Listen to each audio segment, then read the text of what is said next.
So if you open a dictionary today and look up the phrase out of left field, you are going to see something inherently contradictory. Oh, yeah, completely. Because, you'll find a literal physical location on a patch of dirt and grass in Massachusetts listed directly adjacent to a psychological state of surprise. Which is just wild when you really think about it. Right. And today, for this deep dive, we are figuring out how a physical space somehow became an emotion. I love this topic because language usually feels so deliberate, like an engineer designed our vocabulary in some sterile laboratory to make perfect rational sense. Yeah, like there's a master plan. Exactly. But we are looking at this excerpt today called Why Do We Say Out of Left Field? And it completely destroys that illusion. It really does. The words we just throw around in casual conversation are often, just the ghosts of very specific, very physical problems that everyday people were trying to solve decades ago. Okay, let's unpack this. Because we use out of left field all the time to describe the bizarre, the unexpected, like the comment in a meeting that has absolutely nothing to do with the agenda. Right. Someone suggests pivoting your software company to selling artisanal dog food, and you say, well, that came out of left field. Yeah, we treat it as a pure synonym for unpredictability, just total randomness. Right. But tracing that concept back to its origins requires digging into actual soil. And frankly, some absurdly stubborn early 20th century city planning. Oh, the stubbornness is the best part. It really is. We are moving from the abstract feeling of being caught off guard straight down to a highly localized piece of geography where that feeling was actually manufactured. Which is so strange. Wait, so let me clarify this for a second.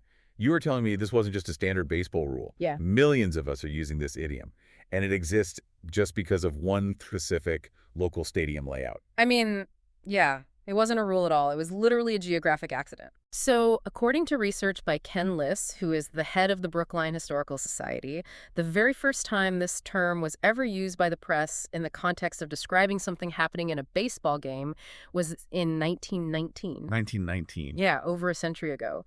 And Liss's research points to a very specific birthplace, which is Spalding Park in Lowell, Massachusetts.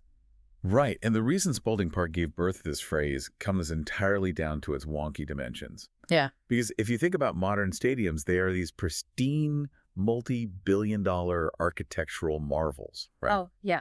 Designed for perfect symmetry. Exactly. But early 20th century baseball parks, they were just crammed into whatever urban real estate was available at the time. Yeah, you have to remember the Industrial Revolution had already dictated the layout of the city. Oh, sure. So you had factories, tightly packed housing, and these really rigid roads. And when they built Spalding Park, they were totally boxed in by local city restrictions. Right. They simply couldn't acquire the land to make a symmetrical outfield.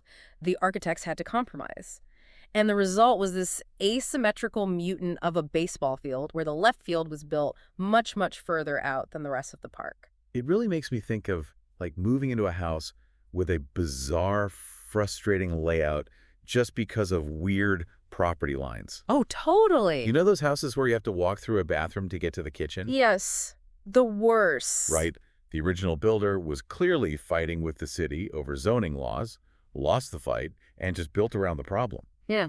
And the people living there just have to adapt their entire daily routine to this weird architectural quirk. That is a perfect analogy. And in the case of Spalding Park, the people adapting their routine were professional athletes trying to play a highly standardized game on a totally non-standard board. Right.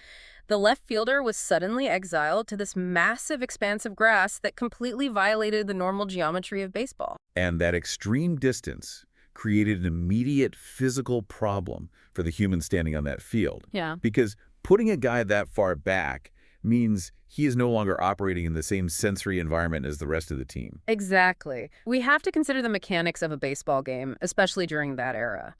The game relies on split-second, nonverbal coordination among the infielders.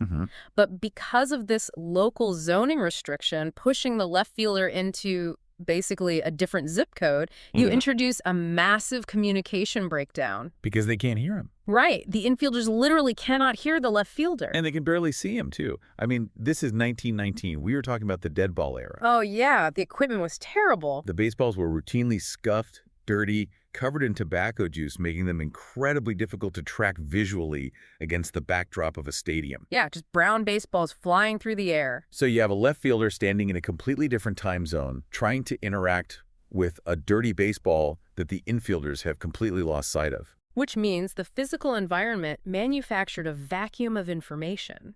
The infield is the center of the action. It's where the mental energy of the game is focused. Right. But left field at Spalding Park was essentially a fringe area, just totally disconnected from the immediate pulse of the play. And here's where it gets really interesting. Because imagine you are one of those infielders. A ball is hit deep out toward left field. Okay. Because of the sheer distance and the terrible visibility, you lose track of the play. And then suddenly, a ball comes rocketing back into the infield from the absolute fringes of the park. Out of nowhere. It violates your expectation of where the action should be coming from. Yes. It's like being deep in an intense, highly focused conversation with a group of friends in your living room. You are completely dialed in. Right. And then suddenly, someone shouts a completely bizarre, unrelated comment from 2 rooms away down a dark hallway. Oh, that would be so jarring. Right. It shatters your focus because you couldn't see the person preparing to speak. The comment just arrived out of the darkness. But the difference is, in this dark hallway, that guy isn't just shouting a weird comment. He is required to hurl a 90-mile-per-hour projectile perfectly into your glove. Yeah, slightly higher stakes. Just a bit. The stakes of that communication breakdown are immediate and dangerous. The physical distance of Spalding Park meant that when the ball finally emerged from that vacuum, it felt like an ambush. It arrives without any warning whatsoever. And that physical sensation of sudden, unprompted arrival maps flawlessly onto how we use the phrase today. It really does. When a colleague derails a perfectly logical business strategy with a suggestion that makes zero sense, the psychological jolt you feel is identical to the physical jolt an infielder felt when a dirty baseball suddenly flew in from an area of the stadium they weren't even monitoring. I love that. But I am still hung up on the logistics of how this spread. Oh, the transmission of it. Yeah. We're talking about a localized feeling of surprise experienced by a handful of infielders and maybe a few thousand spectators in one specific Massachusetts town in 1919. Right. There is no internet. There is no social media algorithm to make a funny stadium court go viral. How does a hyper-local geographical accident become a phrase used by you, me, and everyone across the country? Well, the transmission engine was really the absolute cultural dominance of baseball, paired with the relentless mechanics of daily journalism. Okay, tell me more about that. So Catherine Martin, who is the head of U.S. dictionaries at Oxford University Press, she spoke to WBEZ Chicago about this exact phenomenon. And her central point was all about sheer volume. She noted the staggering amount of games in a season. You multiply that by the play-by-play announcers, multiply that by the sports articles written in every single city across the United States. It's just a tidal wave of words. Exactly. We have to look at how sports journalism functioned at the time. A local beat writer covering a game has a deadline. They have to file a column every single day. You need material constantly. Yes. They are constantly searching for fresh, descriptive shorthand to explain what happened on the field. So if a bizarre, unexpected play happens, and they describe it as coming out of left field, that spatial metaphor solves a problem for the writer. Oh, I see. It paints a vivid picture for a reader who wasn't actually at the stadium. And radio broadcasters were dealing with the exact same pressure, just in real time. Oh, absolutely. They had to fill hours of dead air. If the listeners at home can't see the game, the broadcasters is essentially forced to rely heavily on spatial metaphors to build a theater of the mind. Right. The media acted as this massive unconscious distribution network. Unconscious is a great word for it. A sports writer in Massachusetts uses the phrase to describe a surprising play. The column gets syndicated. A reader in Ohio sees it, intuitively understands the feeling of spatial surprise it conveys, and suddenly they start using it to describe a surprising decision by their local mayor. So does this mean sports announcers and local beat writers were essentially acting as accidental linguists? Pretty much. Like, they brainwashed the general public with stadium jargon simply through sheer, overwhelming repetition. Yeah, because repetition is what sands down the ears of a phrase. Right. Through millions of printed words and hours of radio broadcasts, the phrase is systematically stripped of its niche context. It loses the grass. It loses the dirt. It loses the stubborn town planners of Lowell, Massachusetts. Exactly. The physical history is burned away, and what is left behind is a pure universal shortcut for an emotion.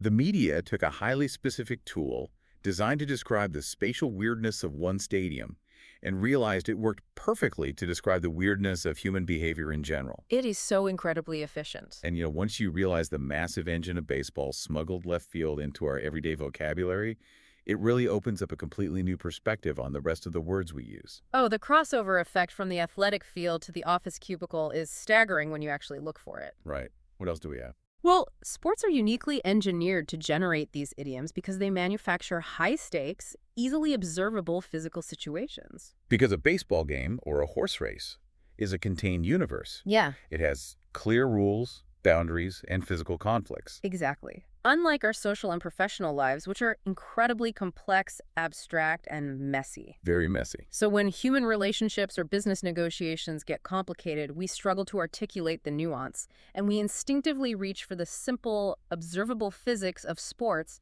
to explain our mental state. We use the physical space to explain the mental space. Yes. I mean, think about the phrase, hands down. You're in a meeting, and someone says, that was hands down the best presentation of the day. Like classic. You are expressing absolute certainty, but you are actually referencing the biomechanics of riding a racehorse. Right, which is so funny to picture in a corporate meeting.